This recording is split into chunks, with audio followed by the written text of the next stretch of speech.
Good evening, everyone. I hope you're enjoying this lovely afternoon. We are here again as KKLT virtual event. Thank you and welcome from everywhere. My name is Jane Elliott. I am in a place called Leicester, beautiful Leicester. It's actually very sunny here. It's amazing. We've enjoyed the sun. I hope wherever you are, you'll do the same. I have been a volunteer for quite a long time now. I've even stopped counting years anymore. I've been a cancer patient before, and I am happily married with a little baby girl here in Leicester, and always happy to be a volunteer. So today we are going to do hope and resilience as our topic of the day, because when you're going through cancer, any major illness, hope and resilience is some of those things that you need in your pocket, no matter what, no matter who's around you, no matter what you're going through. We need hope. We need hope for the future.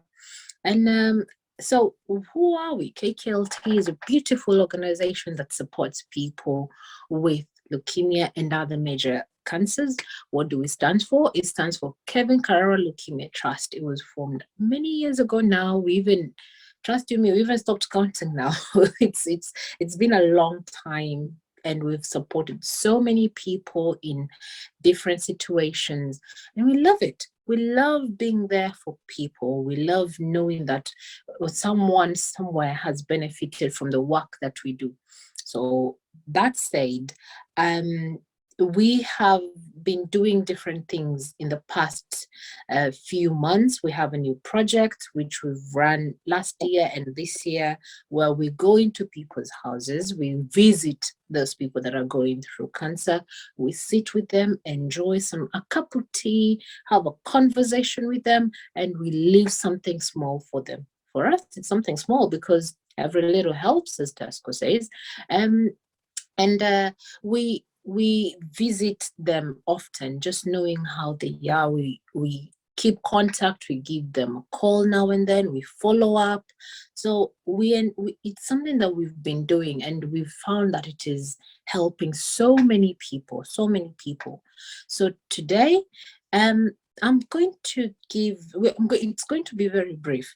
Excuse me, we're going to be very, very brief, but we have a website, we have a Facebook account, a YouTube account. You want to find us there. We always leave links and how you're going to find us. We have an email address.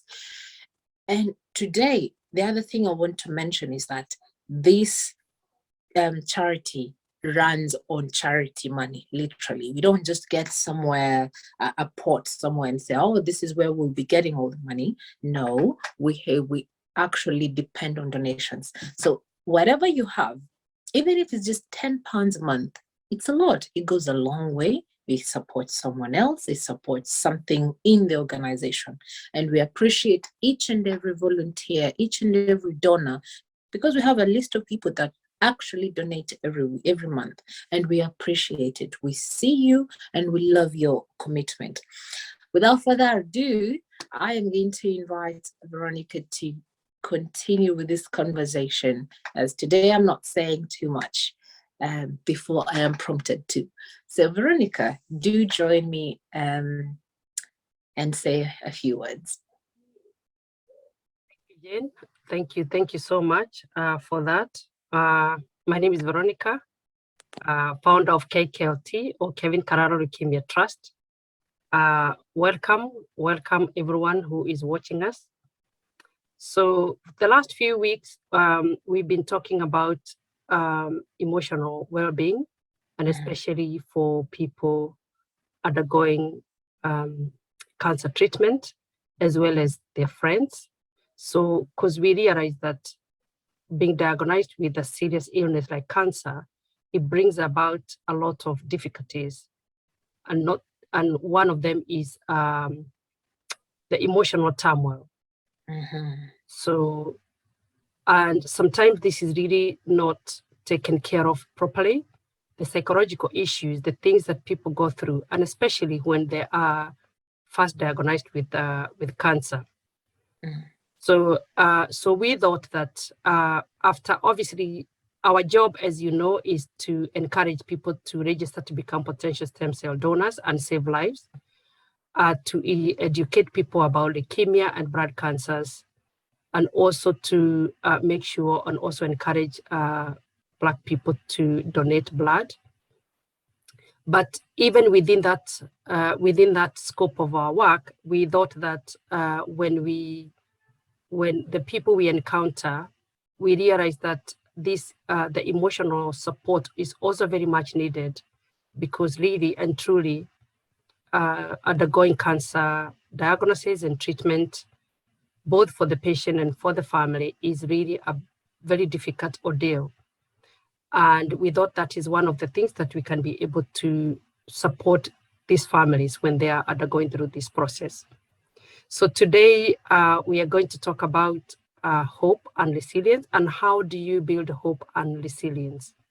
So we all know that we need hope and resilience, especially during adversity. And when people are diagnosed with cancer, cancer is quite an adversity, and it comes with a lot of problems.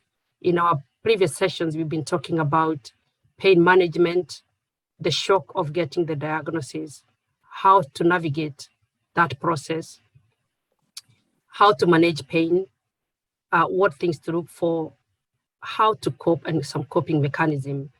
But today, we're going to look at how do we build hope and resilience. So, and today we've got Jane, who, although she's one of our volunteers, she's also a former blood cancer patient who have undergone the whole process that we are talking about. And we're going to get some nuggets and some important tips on how did she cope, how did she use hope, what does she understand with hope and resilience, and is there anything she can share with our beneficiaries in terms of what to implement and what to do. So, but before I go to Jane, let us look at hope. What is hope really? And I think, in my understanding, I think hope is about having that positive outlook, having hope and expectations that something is going to come out better, that you're going to work through things and get to the other end and have a positive outcome. But I know hope by itself is not enough, that within hope, we need to focus. There are things that you need to focus. There are some goals that you need to focus and some planning to do so that you can have that outcome. So you don't have just to have an empty hope where you're just having hope and you're not doing anything towards working with that hope. That's my understanding with hope. And of course, with the resilience, it's about having that kind of strength within that you can be able to bounce back from stress, from anything. So it's like when you hit that ball out there, it just bounces back. So, and there are some people who are born kind of strong and they have this kind of bouncing back mechanism. But for most people, and especially when you have a big, a serious incident or a serious issue like cancer, it can really knock you down for 5. And I think you would require to really be able to build that resilience, so that you can be able to overcome adversity.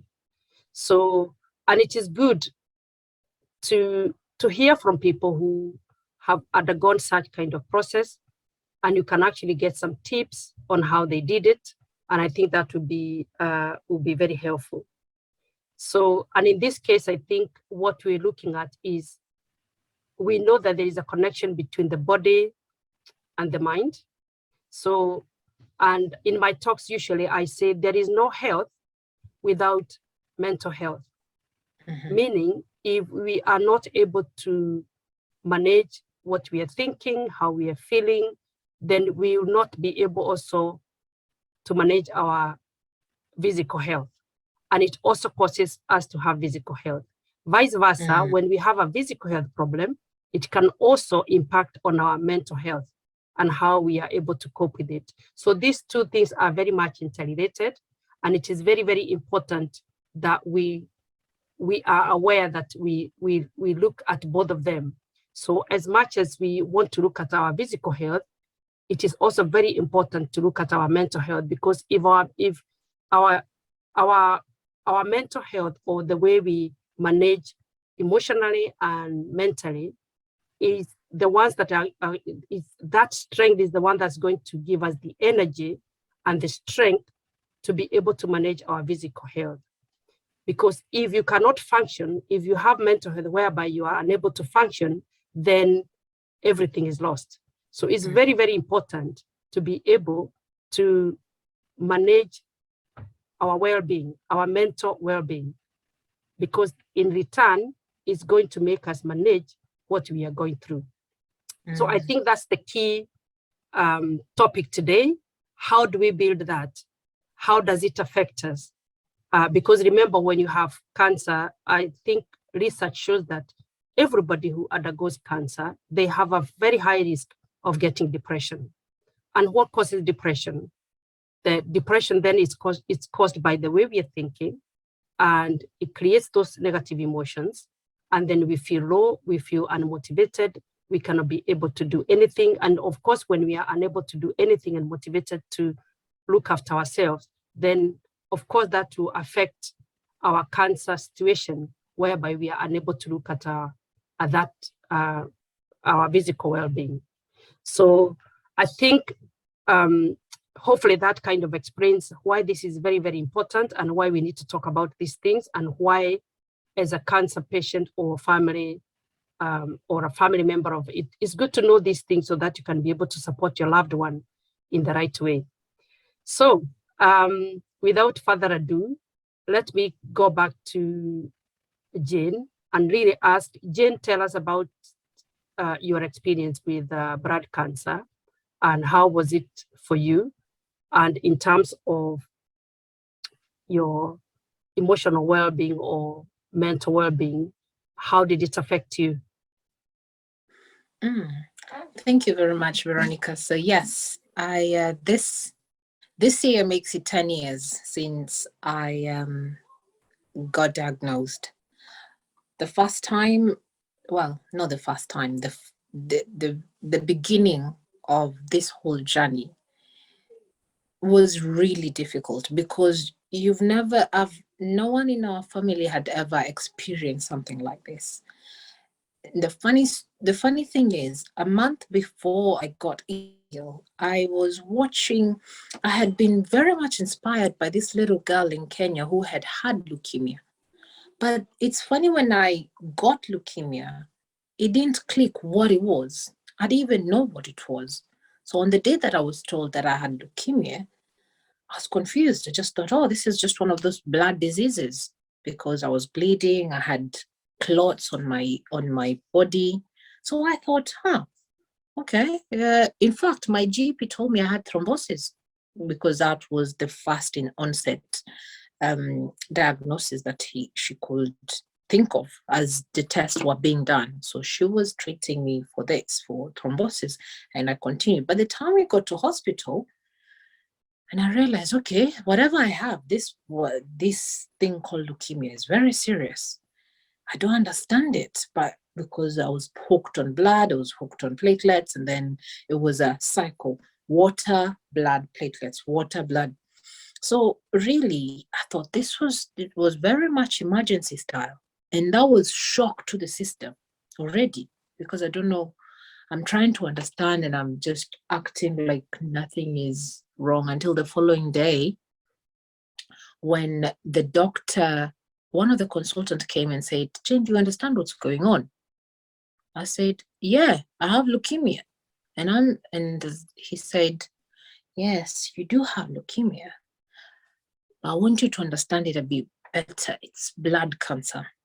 And that's when the penny dropped, thinking, wow, I never ever thought I would hear the word cancer. Well, funny, I was okay with hearing that I had leukemia, but when the word cancer dropped, everything changed. I thought, okay. The first question I asked was, will I die?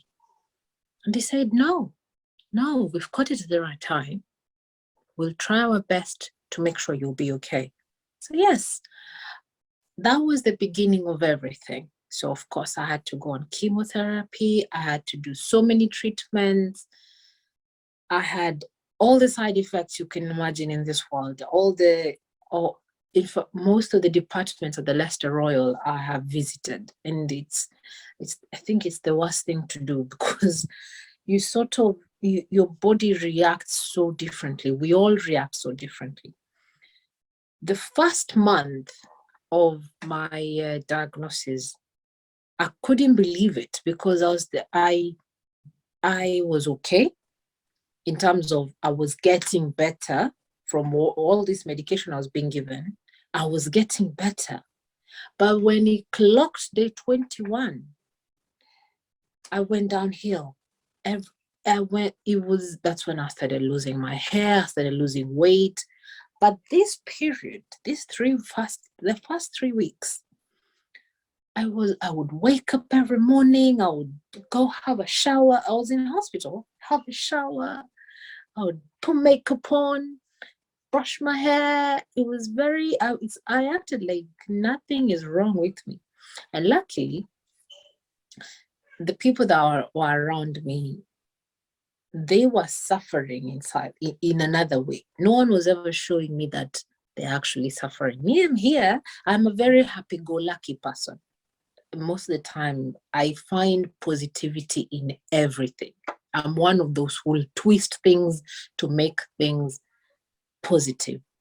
So even the doctors would come, they'd find me smiling. I'd wake up, I'm a Christian. So I'd wake up, I'd play a bit of music, I'd be worshiping. By the time they come, they find this happy girl. But when I hit downhill, they noticed very quickly. It was very clear that, okay, this person is not okay. And the people around me also noticed that, oh, yes, it's really hit home. So let me come in at that point. Yeah. So when it really hit down and you went downhill, tell us your experience at that point. I know you said you were quite positive, nothing had hit home, Yes. waking up, doing all that, and you were quite positive. But Yes. what did you start experiencing when you went downhill? How do you describe your mental state at that point? And that's when I started asking God, what is this? Why do I have to go through this? Why am I not getting better? Where did this come from? I was asking so many questions. And because your body is really weak, my mind, I couldn't think straight. That's how I'll say it now. I was really suffering mentally because that's when I started thinking of my future. When I broke down, that's when I felt, okay, I've been trying to gain some sort of independence. I was 21, so I was trying to build my independence. That's when, you're busy, you're supposed to be busy going out with friends, going for work, building a stash of money somewhere. And then all of a sudden, this crash. Now I thought, okay, all I have built has just crashed. It's just gone because how am I going to get through this? Remember, I was told that I was not going to die or they're going to do everything. But at this point, it felt like the world has crashed. I can't do anything anymore. I have no energy. I can't even think for myself. Eating was a problem. I had to depend on other people, and that automatically crushes you. You've got your independence is gone, and then you're not okay. You have to depend on other people to tell you, okay, it's time for you to go have a bath now. That does something to you. You start thinking differently. You start blaming yourself. You start thinking, what did I do wrong to get this? You start thinking, okay, is there anything that I should have done differently? lived a different lifestyle. So to answer your question, at that point, I was mentally crushed. That's what I'd say. I was mentally crushed. I couldn't think of the future from that point on. I couldn't see myself a month from then. I couldn't think straight. That's what I would say, Veronica. Oh dear, yeah, and that resonates um, very clearly with all the cancer patients that I talk to, and the way they feel, the questions they ask: why me? Why now?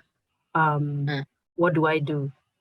And life starts. Everything, turns into doom. I mean, the outlook on life, becomes very negative.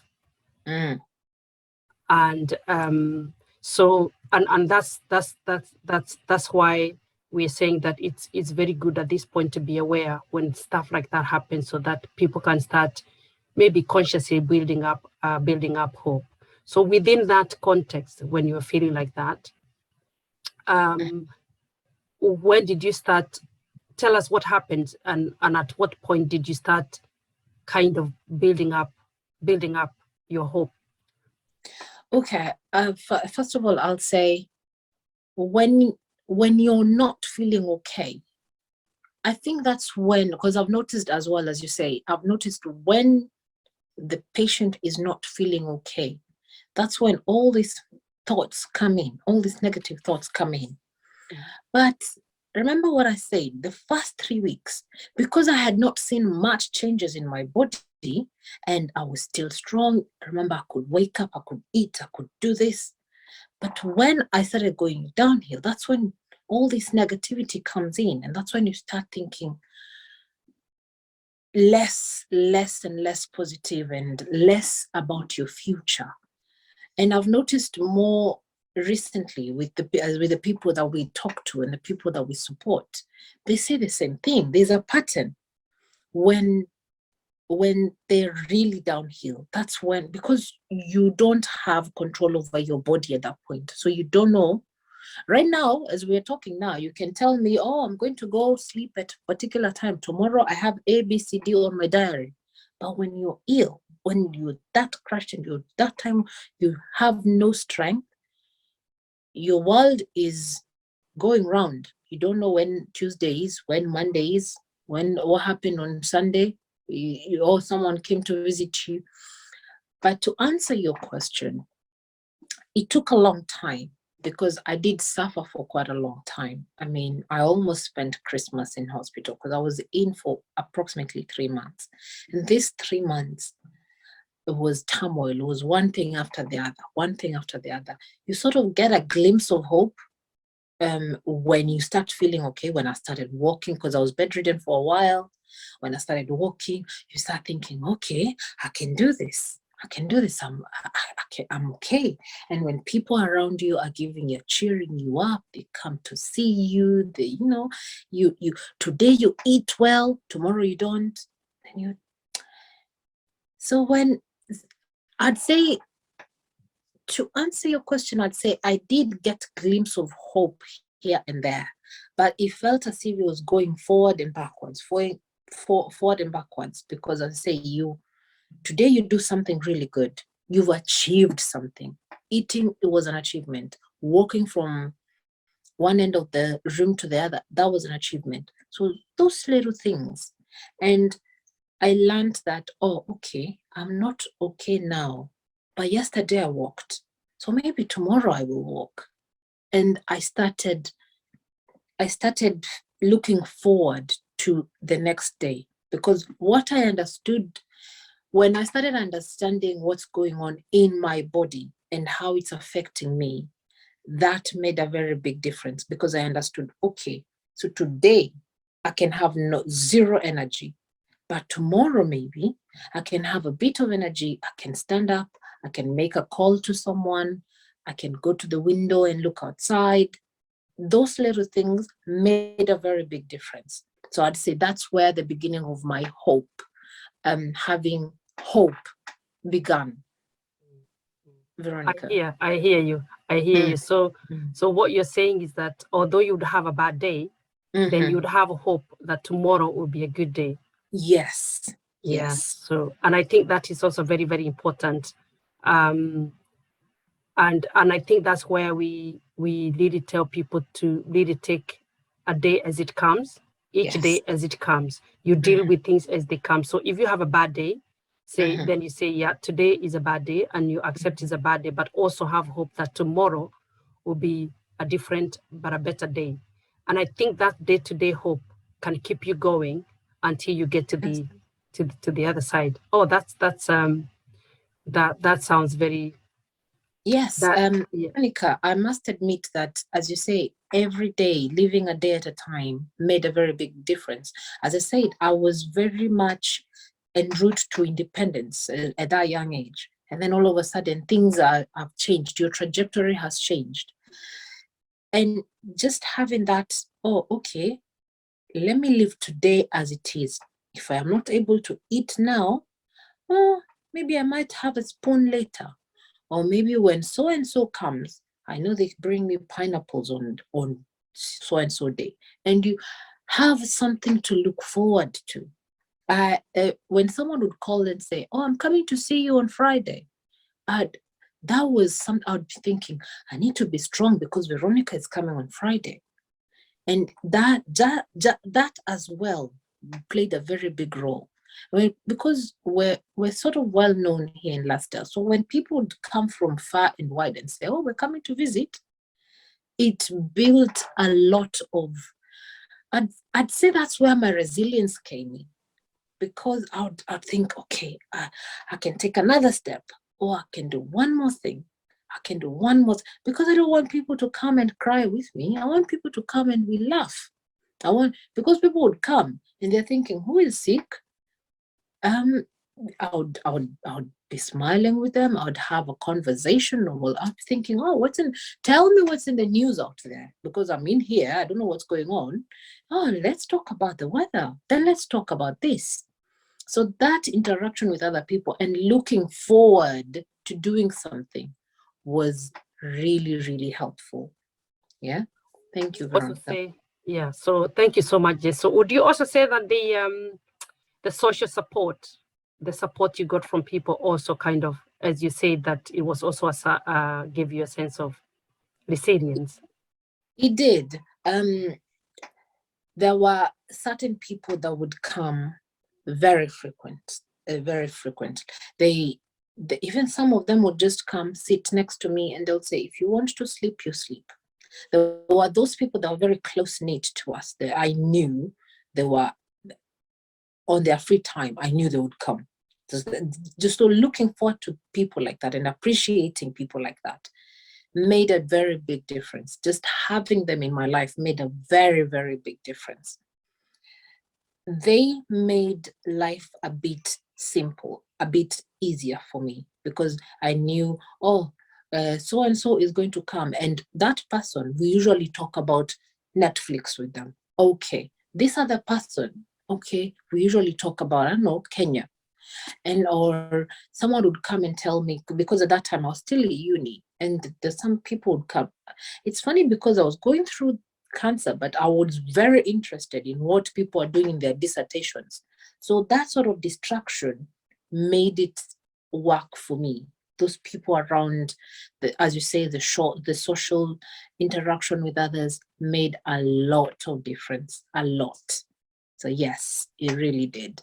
On some people would visit at different times, but there's a few days that people filled the visiting room, and we just chilled there to see. We had a little meeting, and that's alone. Even people in the ward knew, oh, okay, you're coming to see Jane. It was amazing. It was really amazing. Every day I had a visitor. Every day. Every day there was someone coming. And that made a difference. A very big difference. Thank you for that, because I think I was reading somewhere, and obviously I think it's commonly known that, you know, when you have social support, I mean, when you have support or a support system around you, it really helps you to build that support. So, and to create, as you say, that that resilience. But Mm. let me ask you something. I know when people are undergoing the adversity of cancer, or in fact, any other serious illness, there is that fear, there is the uncertainty. Sometimes they experience, hopelessness, helplessness, and they just feel like, I can't cope with this. So did you ever experience anything like that during your process? Yes, a lot of times. As I say, this was more of a roller coaster. So you get good days and you get bad days. But when you really get those bad days, that's when all this hopelessness comes in, because your body and your mind are really disrupted. You don't know what to do. You're trying to think, okay, how I am feeling like this. I am feeling tired. Try and imagine how tired you get at the end of the day from work. Now multiply that by probably 100. When you can even lift a finger and you're thinking, I really cannot do this. I can't. I am trying. I have really tried. I have the will and I really want to do this, but I just can't. I can't. And those days is when you start thinking of all sorts of remedies. Okay, so is this when I go to read the Bible? Is this when I listen to my favorite music? Is this when I call my friend? You start thinking of those remedies, but if you don't have any, that's when you get crushed times two, because you don't have something to cling on to, something to give you that hope, something to give you that one more push, one more step in life. So yes, I did. One example that I'll give you is the second time, my second set of chemo. I just had very many complications. I started losing my vision. At that point, I kept on telling them, I'm not seeing properly. And they said, oh, okay, that's one of the side effects of chemotherapy, but you'll be okay. Another, I usually call him my cancer friend. He had gone through the same thing. He was having blind spots. He could see, but things were disappearing on the peripheral vision. And he said, oh yeah, I've gone through that. And I thought, okay, I'm normal then. But then a week later, I ended up in the ICU. Mom had just left the hospital, and I kept on saying, I'm not feeling so well. And then the lady that was the bed next to me was screaming all day, all night. And I thought, okay, I can't sit here. I'm just going to go to the chill out room and relax, watch TV, which I did. But an hour later, I thought, okay, I feel tired. I think I'm ready to go to bed. Let me go to bed. On my way going to bed, all I remember is I fell. I don't remember anything else. The next time I'm waking up, I'm in the ICU, the ITU unit. And when I thought, okay, did I just die and come back? What just happened?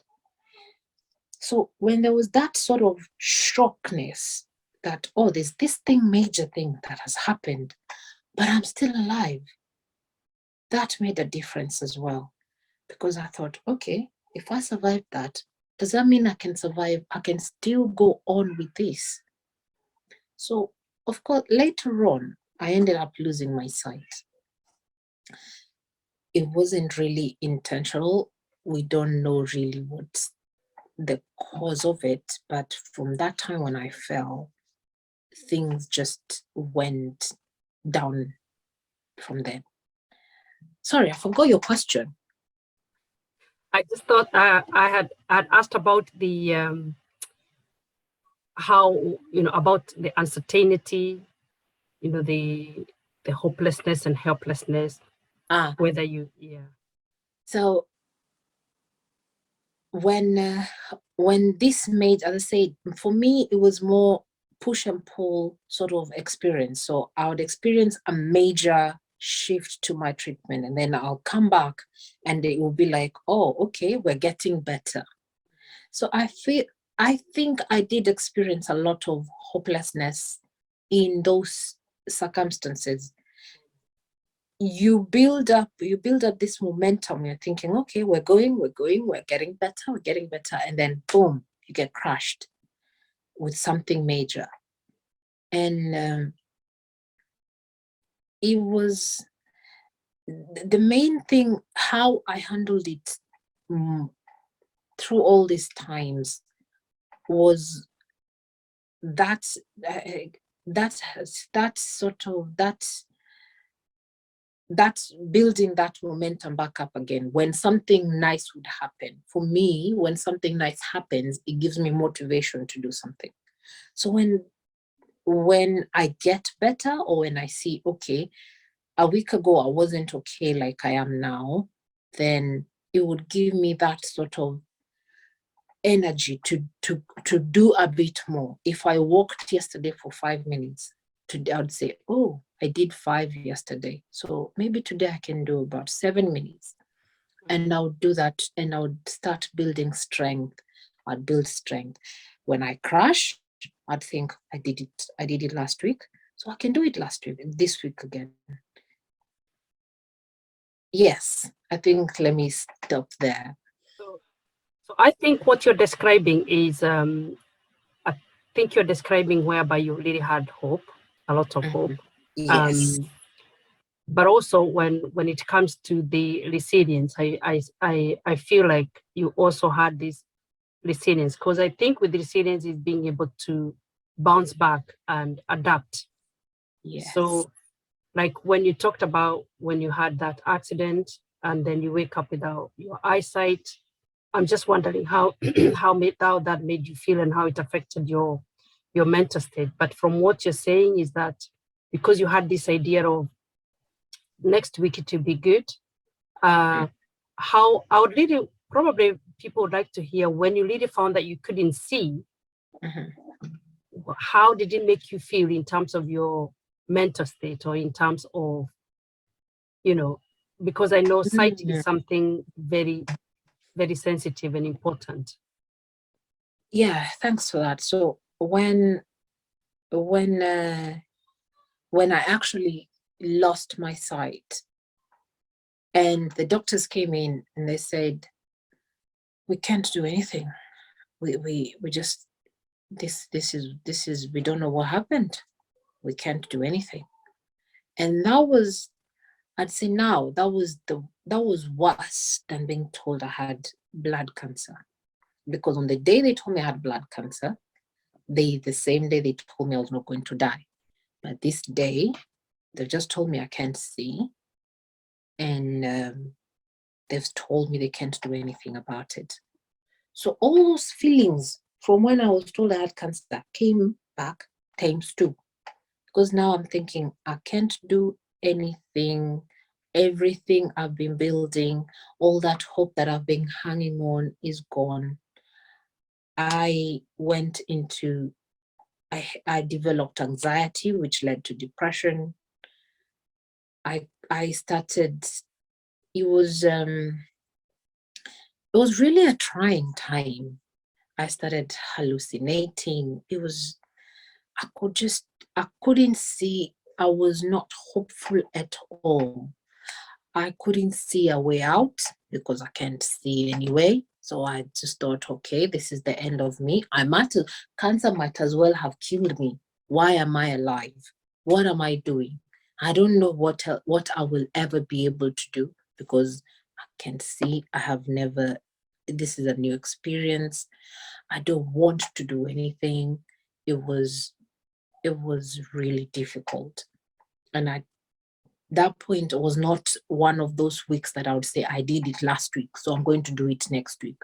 I've already been told there's nothing they can do. So clearly I am going to be like this for the rest of my life. So That's very important. Let me cut you there, because I think when you started thinking about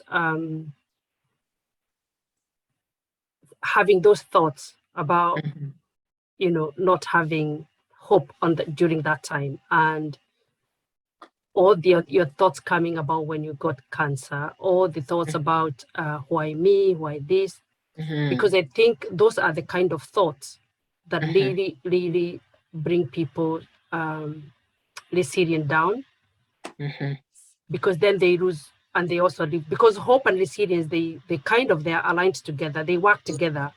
yes.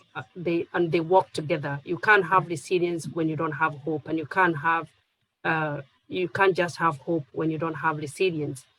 So I'm just thinking, because I do know, and from what of my experience as well, together with the people I look at after my own personal experience, and also the people we are also supporting.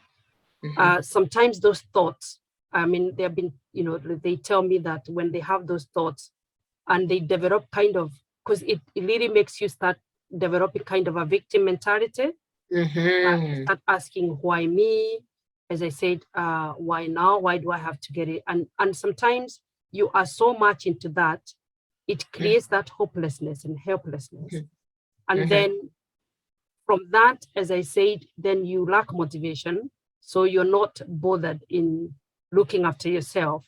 Because remember, I do know that self-efficacy is the most important thing in terms of managing your well-being. And I do know cases whereby when people get to that point where they feel, why me? And they have that victim mentality, their behaviors, their thoughts bring these behaviors of, they don't care anymore. They couldn't care less anymore. So they really don't look after themselves. They couldn't care less. So they probably would sleep the whole day without making any effort to wake up and do something. As you say, they don't eat. And remember, when you got cancer, then if you don't eat, obviously you don't get well, or they're not careful of what they are eating, because then they have this attitude of, this pessimistic attitude in terms of, what's the point? I don't care anymore. And even sometimes people with not, like your case, whereby you were in hospital, you were young, you're being looked after, and maybe you didn't, there was not that long life experience. But with adults as well, I've encountered people who just lose hope in terms of, once they get a diagnosis, and they have this mentality, it's over for me. What's the point? God hates me anyway. Otherwise, why do I have this? Why do I have to go through this? Why me? Those kind of thoughts and mentality kind of puts them in that depression, and maybe sometimes also in a don't care attitude. You'll be surprised, there's some people who even they smoke and drink, and they just don't care anymore. They just think it's over. And that's the opposite of people who become optimistic, like the ones you're talking about, where you become, you are hoping for next week, next day, one day at a time.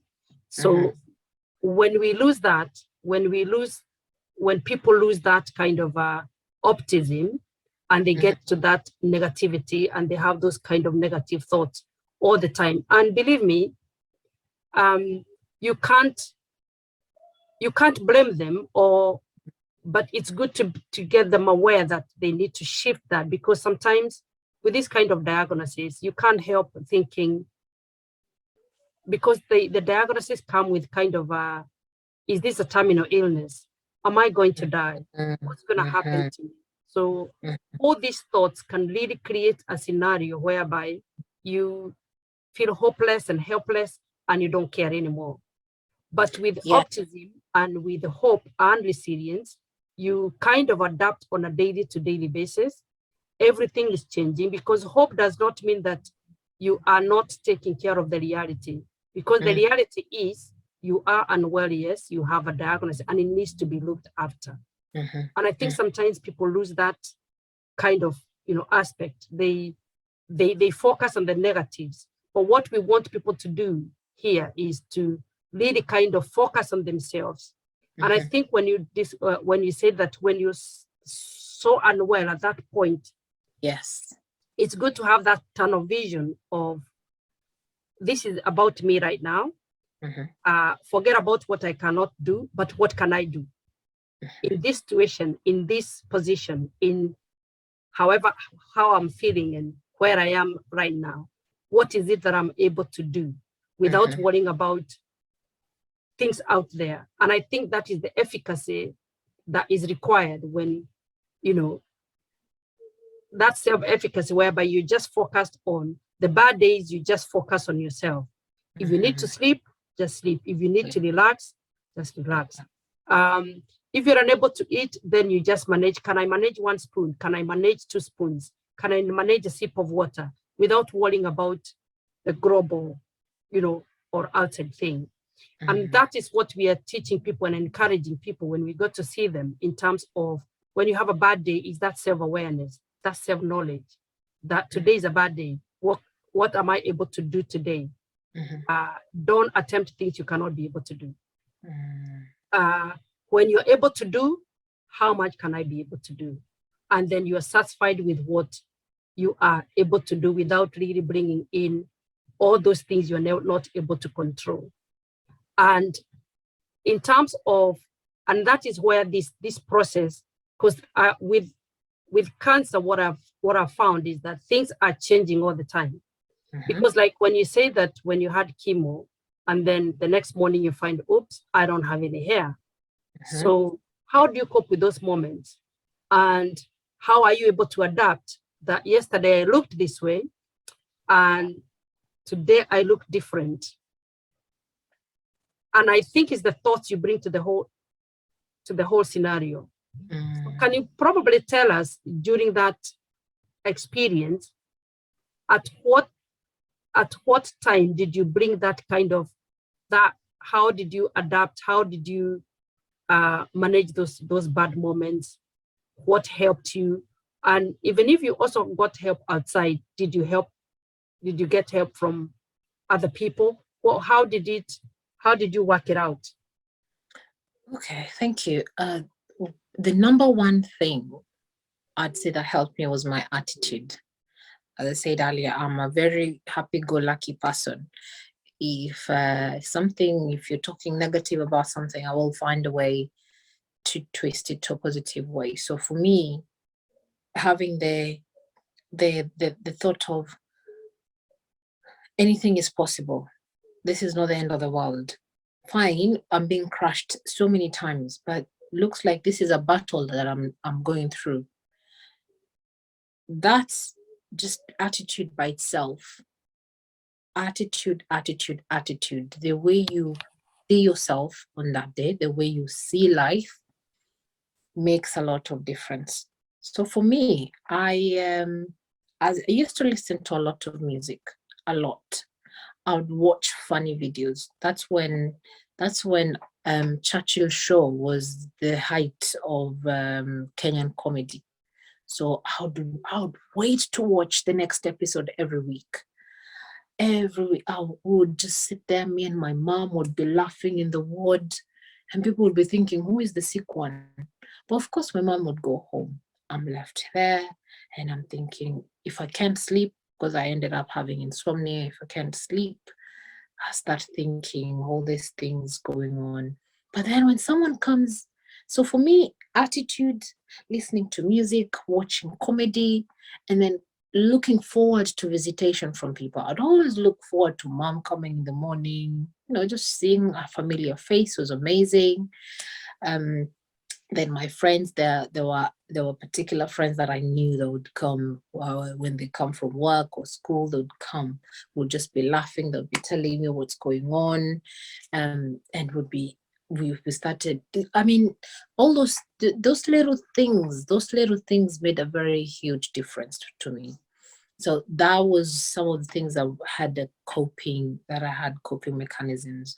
And then I would listen to certain preachers, but I would wait for every week what they're going to say next week. what are they going to say? What did they say this week? Okay, so next week. So in my head, I used to think, if I get to next week's preaching, if I get to next week's Churchill show, that means I'm alive. And those things made a very big difference to me. I would think, oh, I've clocked 7 days. That was like a reference point for me. So, okay, next week, we'll wait for Sunday. We'll wait for Friday. I had something to do on particular days. So I'd know, okay, I'd look forward to it. I'm waiting, I'm preparing. So those are some of the things that I did, Veronica, to gear myself up to a bit of hope now and then. Thank you. I think thank you so much, Jane.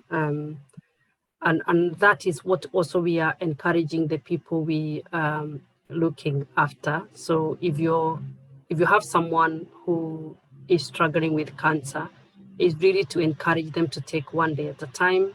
Yes. To be very, very, very aware of their thoughts. And if they are gearing on the side of the negative, to really kind of encourage them to shift them on the side of the positivity. And also, it's not just what I actually tell them most personally is that to avoid suffering, because I think pain is part of our lives. Mm-hmm. And when we get adversity, when we experience difficult things or adverse incidents, there is the pain of that experiencing that adversity, but there is also the pain we add through our negative thoughts. And I think it is, I was reading somewhere about Buddha, who said that sometimes when you're shot by an arrow, there is the pain of that you've been shot by an arrow, but there is also the pain of that we add on top, that we say, why did it happen to me? Why what am I going to do? And I think I've talked about that. So being diagnosed with cancer is one thing, it's painful, but let us don't make it more painful by having these negative thoughts on top. The pain you just need to have is that one of focusing on the issue, focusing on your treatment, focusing on being aware of the thoughts that you're really kind of generating. And I think the idea of taking one day at a time is so, so, so powerful, because I think with cancer and cancer treatment, the days vary. As we said, you got bad days and good days. It's really being aware of that and being able to deal with them as they come, and not catastrophizing, because sometimes people go ahead of their time and they start thinking the worst case scenario, and that does not help, because those things you're thinking have not happened. You need to be on the present moment, on this day. What is actually happening right now? Can I deal with what is happening now? Because when we start catastrophizing, sometimes we can't help as human beings, because we are geared to think more negatively than positively.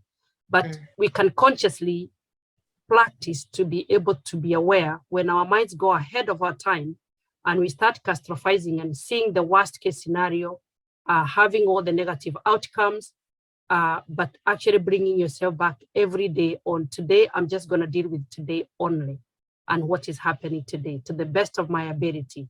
That is the attitude, because they also say statistics and also research shows that positive attitude, if you're treating somebody with a positive attitude, there is always positive outcomes in terms of recovery, in terms of how they deal with the situation. But when you're treating somebody whose attitude is, I can't get through this, I can't do this, this is too hard for me, this is too painful, why did I have to go through this? Why is, all those questions people ask, which are kind of negative. And remember, our thoughts, when we have those negative thoughts, they create negative emotions. And those negative emotions create negative behaviors. As I said earlier, the behaviors will be like you couldn't care less, so you might spend the whole day sleeping or doing nothing, wallowing in your pity. Because I remember even myself personally, although it was not me who was unwell, when I was looking after my son, there were days I felt like I don't want to wake up, I don't want to go anywhere, and I don't want to do anything. I just want to curl under my duvet and not do anything. But I had to use my conscious mind in terms of, if I do that, then what am I helping? I made sure I didn't go with my feelings, but I went with what needed to be done.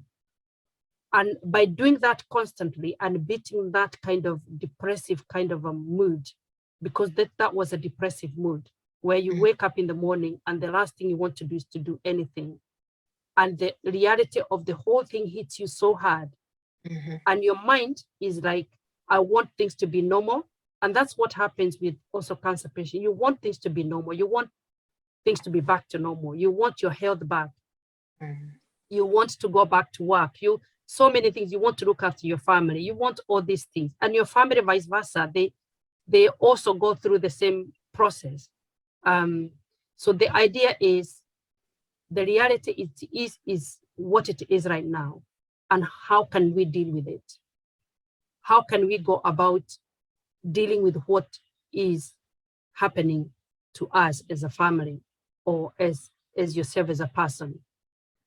And I think that approach builds resilience and bounces back. And before, obviously, I'm going to tell, and especially when you focus on yourself and that self-efficacy, it at the end gives you meaning. And you start making, they say, you end up making lemonade out of lemon. So because you had a lemon, you make lemonade. Meaning this hope and resilience is not negating the reality, but you're dealing with the reality as you should deal with it, because it's here and needs to be dealt with.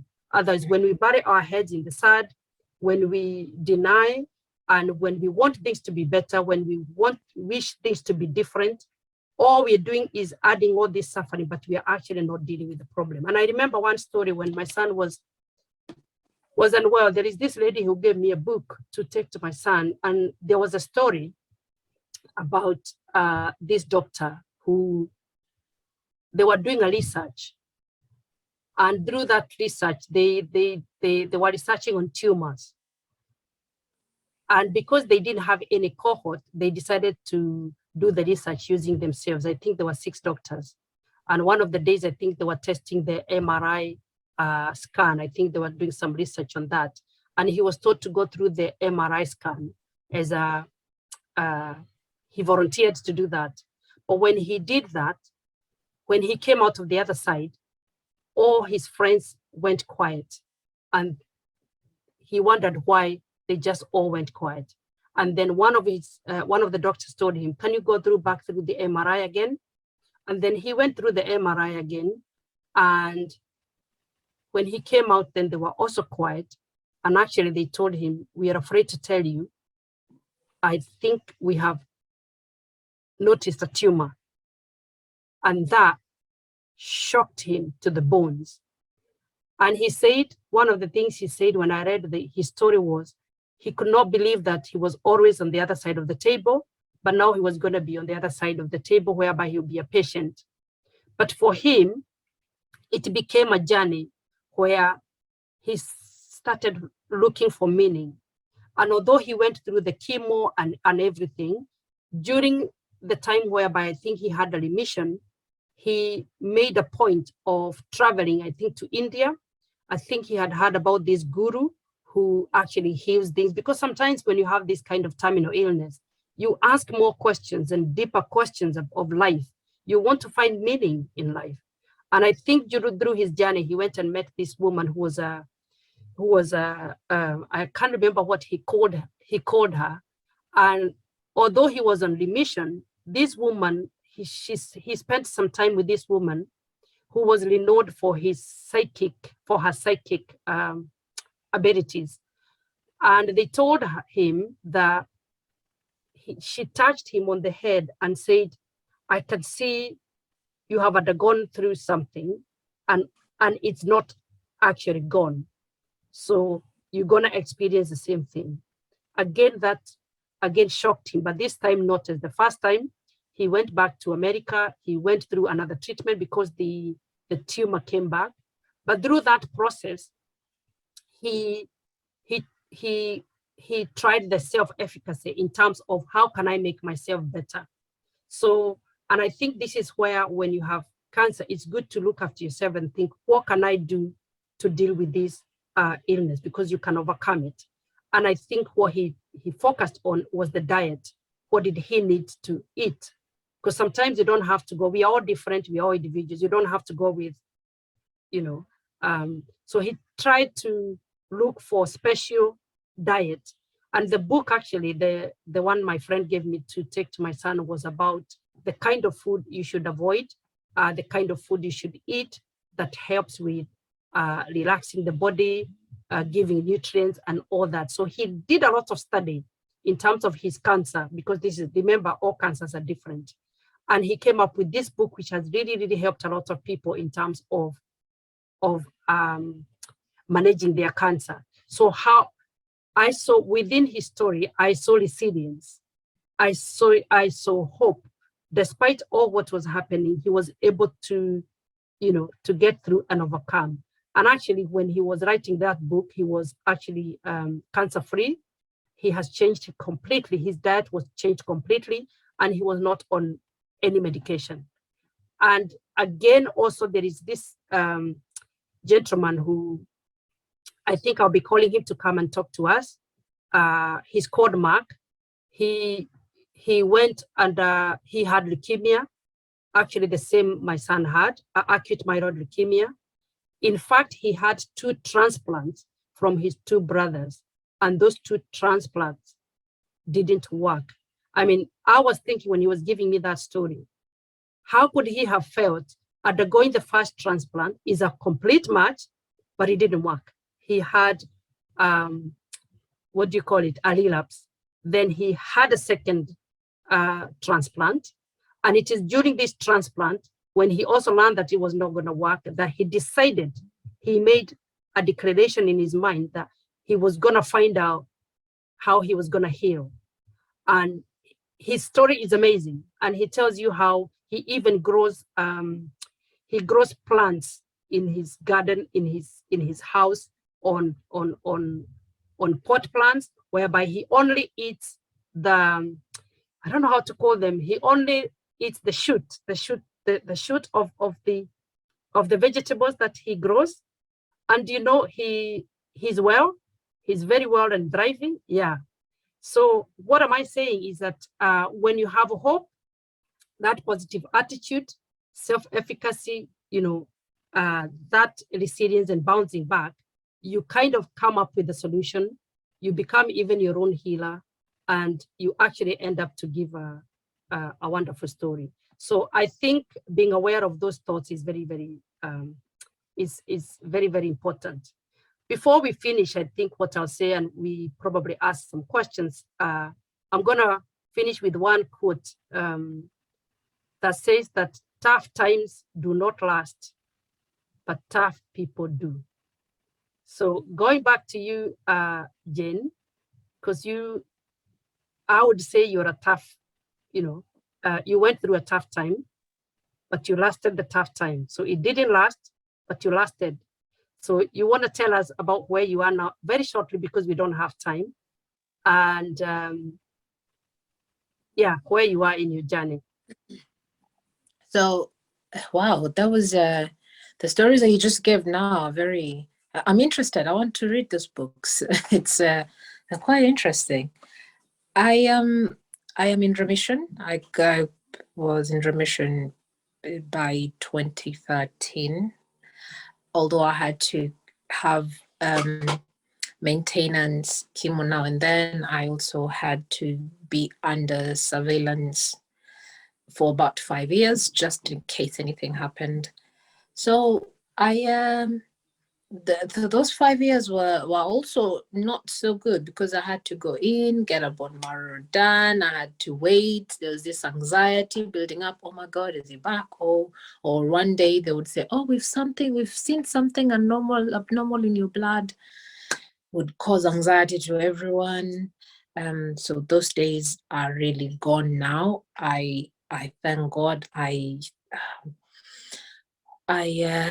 What can I say? I finished my degree, I worked, I got married, I have a little baby now, about 4 months.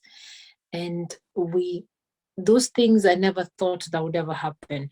Actually, Veronica, I'll say something that made a very big difference before I forget. This was in my mind.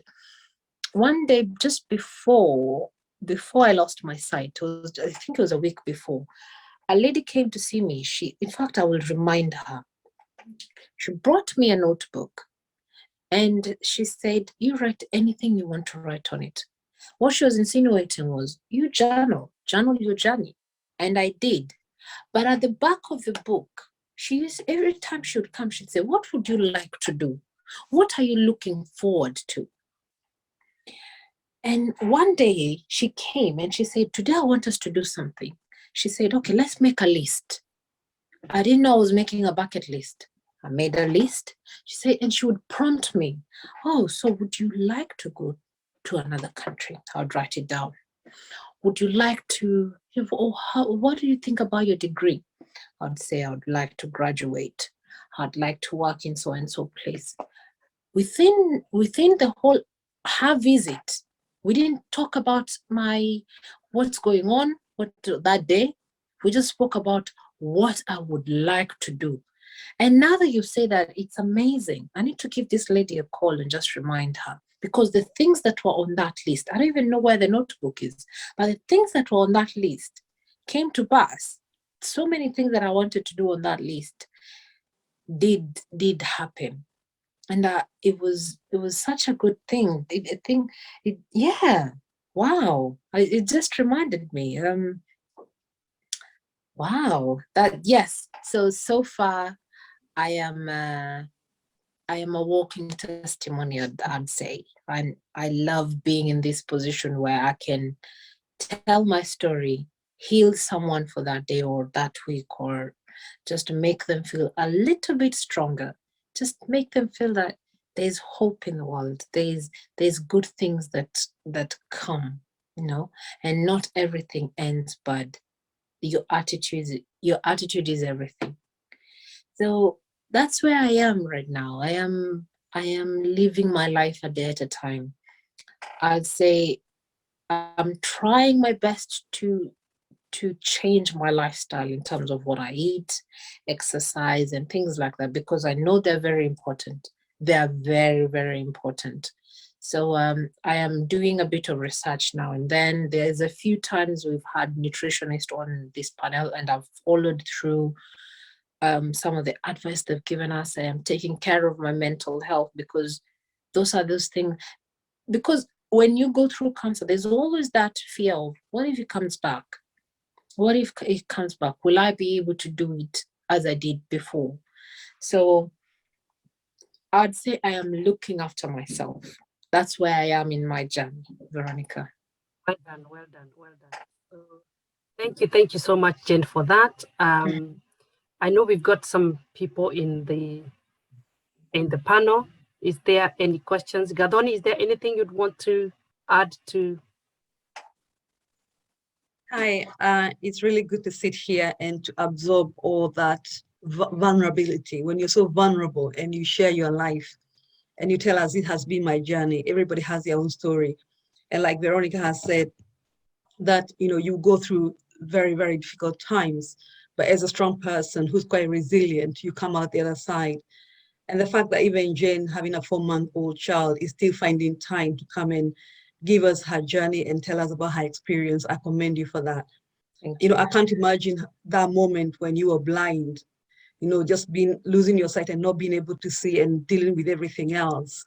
It must have been a very dark moment. But the fact that you're talking about the people who are coming, there was someone talk about Netflix, somebody else talk about something else, somebody else talk about shopping. and just being very, very mindful about those people who are so important in someone's recovery and that support system.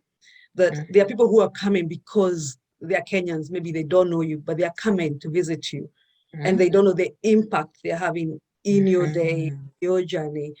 It is just so powerful to hear and to absorb that knowledge, and also to hear from the carer perspective, the person sitting there, your mom, and that's the fact she has to keep the hope going, to keep that momentum, and using a lot of energy, being intentional to come to hospital with a positive attitude, mentality, and energy. You know, you guys, I commend you. The fact that this information can be available on YouTube for somebody to tap onto it whenever they need it. You're doing an amazing job. The information you're giving, it's not even about people suffering from cancer only, or relatives who are unwell from cancer. It's our day-to-day lives. There's so much stress and challenges, a lot of hopelessness. And the advice you're given can be applied in anybody's life, in any aspect of whatever they are going through. So having that hope and resilience, and knowing that, taking one day at a time, baby steps, looking back and saying, yesterday was a better day, I'll have a better day tomorrow. You know, it is just speaking to me, you know, and to hear that, I'm really humbled to be part of this. Thank you so much. Thank you, Isabel, for that. Really appreciate your feedback. Anybody who is Garak set up? Sophie, any comments or any question? It's me. Oh, it's Hannah. It's Mary. All right. Oh, hi. Hi. Oh, nice to have you in the in the sessions. Any questions? Just, you know, Gathoni has said it all, and you know, I appreciate the young lady coming to share what she went through, because that was a real roller coaster, and every day is a different emotion, and every morning you don't know what to expect or what you'll face. So it must have been a scary period, and she's a very brave girl. And you know, because like for me, I've had problems with my eyes, and I was just freaking out, although I knew I'll be okay. But I can imagine with her how she felt, not knowing if about her sight tomorrow. Will it, you know, go, will it come back, and what about down the road? So you know, it's not easy for her what she went through, and you know, we can only pray that I don't know, whoever is going through that now has more or less the same strength and hope for, you know. And also, like was it her who mentioned about watching what you're eating as well, you know? So yeah, Gadoni has said it all, and thank you for sharing your story. Welcome. Thank you.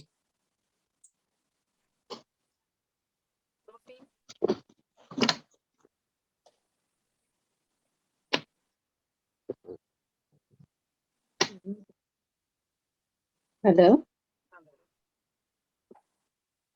Hello.